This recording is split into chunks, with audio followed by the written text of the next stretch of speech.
Welcome back to my channel. இது உங்கள் #அம்பாபாச்சன்.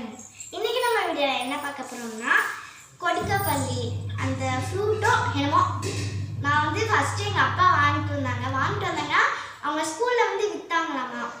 மரத்துலலாம் காய்ச்சி இருந்துச்சு, அதனால் அது வந்து பார்க்க நல்லா இருக்குது. நான் என்னை வந்து சின்ன வயசுலாம் நிறைய சாப்பிட்ருக்கேன், நீ சாப்பிட்டு பாரு நல்லா இருக்குன்னு சொன்னாங்க. சரி டிஃப்ரெண்ட்டாக இருக்குது, அப்பா சொன்னது நம்ம தான் கேட்போம்னுட்டு இப்படி எடுத்தேன். ஆக்சுவலி இப்படி எடுத்து ஓப்பனே பண்ண தெரியல. அப்புறம் இப்படி ரெண்டாக பிச்சு பார்த்தா உள்ள கொட்டை இருந்துச்சு. என்னப்போ இது கொட்டை இருக்குன்னு சொல்லி கேட்டு, அந்த கொட்டையை சாப்பிடக்கூடாது, அந்த மேலே இருக்கிற தோல் தான் சாப்பிடணும்னாங்க. இந்த மாதிரி குட்டி பீஸ் தான் எடுத்து வாயில் போட்டேன். எனக்கு சுத்தமாக பிடிக்கல. எங்கள் அப்பா கிட்ட சொன்னேன்னா, இந்த மாதிரி எனக்கு இது சுத்தமாக பிடிக்கலப்பா, என்னப்பா செய்யறது, நான் போய் துப்பிடுறேன்னு சொல்லிட்டு துப்பிட்டு வந்துட்டேன். அதுக்கப்புறம் தண்ணியை எடுத்து, அதுவும் ஐஸ் தண்ணி மழை நேரம் குடித்தேன்.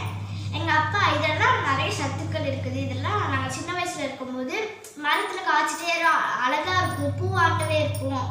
எத்துவா மாதிரி இப்போ எனக்கு பார்க்க இருக்குது பாருன்னா, பூவாட்ட தான் இருக்கும். நாங்களாம் சாப்பிட்டு பார்த்துருக்கோம், செம்மையாக இருக்கும். இது வந்து துவர்ப்பு சுவைனாங்களா, அப்போ என்னமோ ஒரு சுவையாக கூட இருக்கட்டும், எனக்கு சுத்தமாக பிடிக்கலன்ட்டேன். அப்புறமா இது வந்து மலச்சிக்கலுக்கு வந்து நல்லா சரியாகும், கண்ணுக்கும் வந்து நல்லா பயன் தரும். கண்ணுக்கு மூளைலாம் வளர்ச்சிக்கு நல்லா பயன் தரும். அந்த மாதிரி எங்கள் அப்பா சொல்லிட்டு சரின்னு சொல்லிட்டு அப்போ தான் நான் கொஞ்சம் சாப்பிட ஆரம்பித்தேன்.